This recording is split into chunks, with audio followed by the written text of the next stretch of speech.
Hello awesome people, welcome to the second part of destiny of facts, जिसमें मैंने बताया है कि मीसा अमाने का क्या हुआ, डोनाल्ड ट्रंप का इस मांगा से क्या कनेक्शन है, इस सीरीज को हिंदी में देख सकते हैं या नहीं, इस सीरीज के कैरेक्टर्स के real name, date of birth और डेट ऑफ डेथ क्या है, और लास्ट पोल पर पूछे गए 10 क्वेश्चंस के जवाब। इस वीडियो में एक फेक फैक्ट भी है जिसे मैंने ही बनाया है। आपको उस फेक फैक्ट को पहचानना है, उसका नंबर कमेंट करना है वीडियो देखने के बाद। देखते हैं कितने लोग उस फेक फैक्ट को पहचान पाते हैं। इसका आंसर मैं थोड़े दिनों बाद कम्युनिटी टैब में अपलोड करूंगा।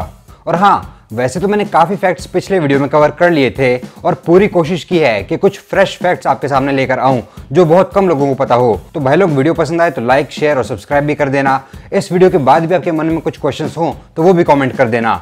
इनफ क्वेश्चंस हुए तो एक और वीडियो बना देंगे। तो लेट्स बिगिन।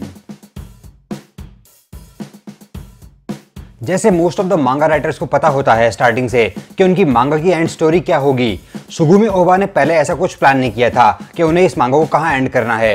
बट उनके दिमाग में ये बात फिक्स थी कि लाइट यागामी ये बैटल हारेगा और मारा जाएगा। बट कैसे? 2005 में जब वो इस सीरीज की एंडिंग सोच रहे थे तो उन्होंने कई तरीके सोचे थे लाइट यागामी को हराने के, डेथ नोट स्विच करने के अलावा, जिनमें से डेथ नोट के पेजेस को लैमिनेट करना भी एक ऑप्शन था ताकि उन पर कुछ नहीं लिखा जा सके। इस सीरीज में जैसे एल का रियल नेम एल लॉलियट था, उसी तरह नियर का असली नाम नेट रिवर था, मेलो का असली नाम मिहाइल कील था, उस कॉन आर्टिस्ट आइबर का असली नाम थियरी मोरेल था, उस चोर वेडी का असली नाम मैरी केनवुड था, वतारी का नाम कोयल श्वेमी था, जोवानी का नाम स्टीफन लाउड था, हैल लेडनर का नाम हैल बुलूक था और रॉड रॉस का नाम ड्वाइट गॉर्डन था। हम सब जानते हैं कि रैम एक बहुत ही इंटेलिजेंट शिनिगामी थी, बट सबसे इंटेलिजेंट नहीं। अगर इसकी इंटेलिजेंस को स्कोर देना हो तो 7 आउट ऑफ 10 इसका स्कोर होगा और सभी शिनिगामी में से ये 4th सबसे इंटेलिजेंट शिनिगामी है और ये उन गिने चुने शिनिगामी में से भी एक है जिन्हें पता है कि एक शिनिगामी को कैसे मारा जा सकता है। वहीं ryuk का इंटेलिजेंस स्कोर 6 है और इसकी रैंक भी 6 है।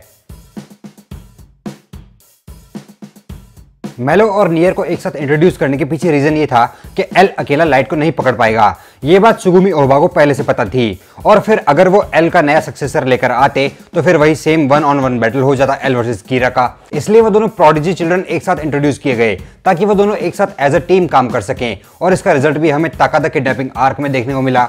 एक से भले 2 के प्रिंसिपल की वजह से ही कीरा एक्सपोज हुआ और पकड़ा गया। अगर इंपॉर्टेंट कैरेक्टर्स की बर्थ और डेथ डेट्स की बात करें तो एल 31 अक्टूबर 1979 को पैदा हुआ था और 11 मई 2004 को मरा था। लाइट यागामी 28 फेब 1986 को पैदा हुआ था और 28 जनवरी 2010 को मरा। मेलो 13 दिसंबर 1989 को पैदा हुआ था और 26 जनवरी 2010 को मरा था। टेरू मिकामी 7 फेब 2010 को मरा था जेल में। कियोमी ताकाता भी 26 जनवरी 2010 को मरी थी मेलो के बाद। सोइचिरो यागामी 11 नवंबर 2009 को मरे। हिगुची 28 अक्टूबर 2004 को मरा था और वो डेमिगावा 28 नवंबर 2009 को। वहीं नियर 24 अगस्त 1991 को पैदा हुआ था और वो जिंदा है अब तक। और मीसा अमाने की डेट ऑफ बर्थ मैं अभी थोड़ी देर में बताऊंगा आपको किसी दूसरे फैक्ट में। जैसे ryuk को एप्पल पसंद है, वैसे ही सीडो को चॉकलेट पसंद है, रैम को स्ट्रॉबेरीज पसंद है, घिरोजा को फिश पसंद है और मिडोरा को आइसक्रीम पसंद है। वैसे शिनिगामीज को भूख नहीं लगती, बट शौक बड़ी चीज है। ह्यूमन वर्ल्ड में टोटल एक साथ 6 ही डेथ नोट काम कर सकती है। अगर 7th death note human world में आएगी तो वो काम नहीं करेगी, बट फर्स्ट 6 बुक्स ही काम करेगी।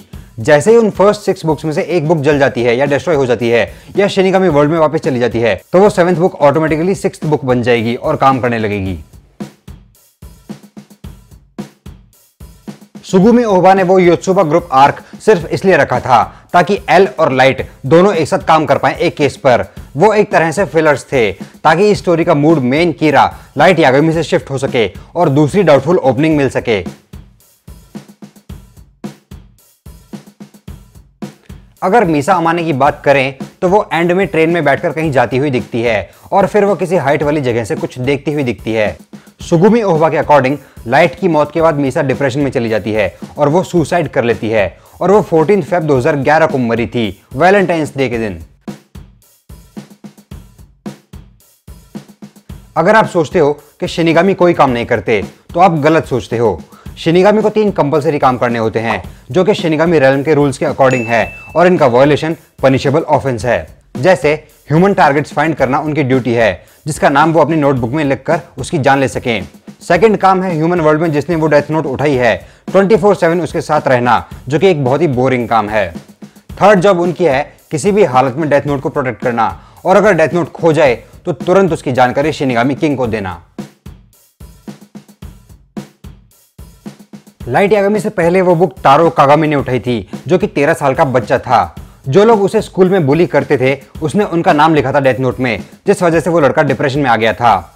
जिसके बाद र्यूक ने उसे डेथ इरेजर दिया जिससे अगर किसी बंदे का नाम मिटाया जाए डेथ नोट से तो वो वापस जिंदा हो जाएगा अगर उसे दफनाया ना गया हो तो। सुगुमी ओहबा के अकॉर्डिंग एल को स्टार्टिंग से पता था कि लाइट ही कीरा है। जब भी एल कहता है कि उसे किसी पर इतना % डाउट है तो इसका मतलब यह है कि एल को उस पर पूरा डाउट होता है।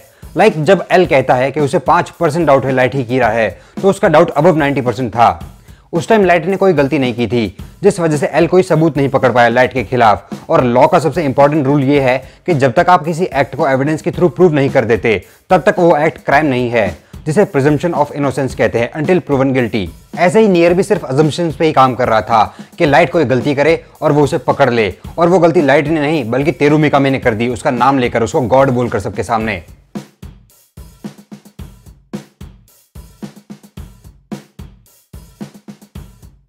अभी जो लेटेस्ट वन शॉट मांगा आई थी डेथ नोट की उसमें डोनाल्ड ट्रंप का भी अपीयरेंस है। इसमें मिनोरू तनाका के पास ये डेथ नोट होती है जिसे वो खुद यूज करने के बजाय ऑक्शन करने की सोचता है, जिसे यूएस प्रेसिडेंट खरीद लेते हैं। बस इतना स्पॉइलर दूंगा, आगे आप खुद पढ़ लेना, wiz.com पर फ्री में अवेलेबल है। वैसे तो मैंने 2-3 इंपॉर्टेंट क्वेश्चंस के आंसर पहले दे दिए हैं, तो अब बाकी के क्वेश्चंस ले लेते हैं। जैसे प्रणव महाजन भाई पूछते हैं कि र्यूक एंड में क्या नियर की साइड ले लेता है या लाइट के साथ देता है, लाइट का साथ देता है।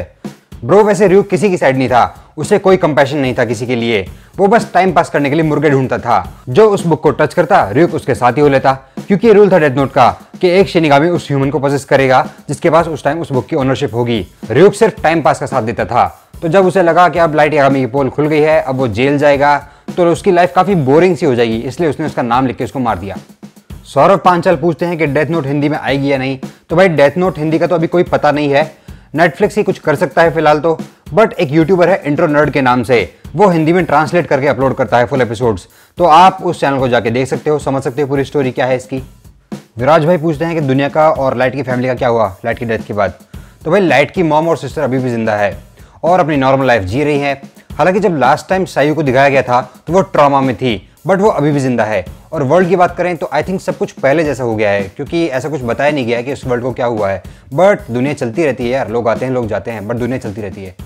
अनोनिमस पर्सन का क्वेश्चन है कि भाई जब लास्ट एपिसोड में र्यूक कहता है कि लाइट के कॉन्टेक्स्ट में who knows when you gonna die, तब वो अपनी शिनिगामी आइज को यूज कर सकता था और उसके बाद शायद वो उसे ना मारता।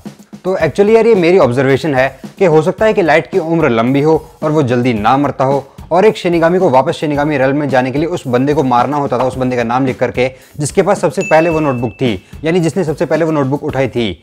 बाकी आप लोगों के पास अगर कोई और डिडक्शन हो तो कमेंट कर सकते हो। रवि भाई पूछते हैं कि लाइट की डेथ के बाद डेथ नोट का क्या हुआ। तो भाई लाइट की डेथ के बाद डेथ नोट वो र्यूक ले गया वापस अपने साथ। तो एवीएम मास्टर हिंदी पूछ रहे हैं कि जब मात्सुदा ने उसको लाइट को गोली मारी थी तो वो किसका नाम लिखने वाला था। तो आई थिंक यार वो नियर का नाम लिखने वाला था, क्योंकि नियर के पास उस टाइम डेथ नोट थी, तो वो लाइट का नाम लिख के उसको मार भी सकता था अगर कुछ गड़बड़ हो रहा होता हो तो। अजय भाई पूछ रहे हैं कि डेथ नोट के पेजेस कभी खत्म होते हैं क्या। तो भाई नहीं होते डेथ नोट के पेजेस कभी खत्म, आप कभी भी उसको कितना भी यूज कर सकते हो, लाइफ लॉन्ग रफ कॉपी है वो आपके लिए, बस उसमें किसी का नाम मत लिखना। अंकुर गुप्ता पूछते हैं कि डेथ नोट और डेथ परेड में क्या रिलेशन है। तो भाई वैसे तो कोई डायरेक्ट कनेक्शन नहीं मिला मुझे, बट दोनों ही सीरीज का एनिमे मैड हाउस इनकॉर्पोरेटेड ने प्रोड्यूस किया है, तो मे बी आर्टिस्टिक लिबर्टी लेते हुए डेथ परेड में डेथ नोट के कैरेक्टर्स का यूज कर लिया होगा एज एन ईस्टर एग, बाकी कोई सिमिलरिटी नहीं मिली मुझे। होली क्रैप पूछते हैं कि क्या लाइट एक विलन था। तो यार उसका आंसर उस फैक्टर पर डिपेंड करता है कि आप किसकी साइड लेते हो। मेरे अकॉर्डिंग तो असली विलन र्यूक था, जो अपने टाइम पास के लिए लोगों को मरवा रहा था। अकॉर्डिंग टू सुगुमी ओहबा, लाइट तो बस एक विक्टिम था र्यूक का। अगर वो डेथ नोट नहीं उठाता तो वो आज पुलिस में होता और एल के साथ काम कर रहा होता। और अगर लॉ की नज़र से देखें तो लाइट एक क्रिमिनल था, क्योंकि किसी को भी किसी की जान लेने का हक नहीं है, चाहे वो कितना ही बड़ा क्रिमिनल क्यों ना हो। सिर्फ एक जज को ही ये राइट है कि वो किसी की जान ले सके after the person has proven guilty. तो यार मेरे अकॉर्डिंग तो मेन विलन ड्यूक था, आप लोगों के अकॉर्डिंग कौन था कमेंट में लिख सकते हो। तो भाई लोग, आई होप कि ये वीडियो आपको पसंद आया होगा। अगर वीडियो अच्छा लगा हो तो लाइक करो, शेयर करो, फेक फैक्ट कमेंट करो और ऑसम फैक्ट को सब्सक्राइब करो, अच्छे से पढ़ाई करो और अच्छे मार्क्स स्कोर करो। मैं मिलूंगा आपसे जल्द ही, तब तक के लिए चिल करो।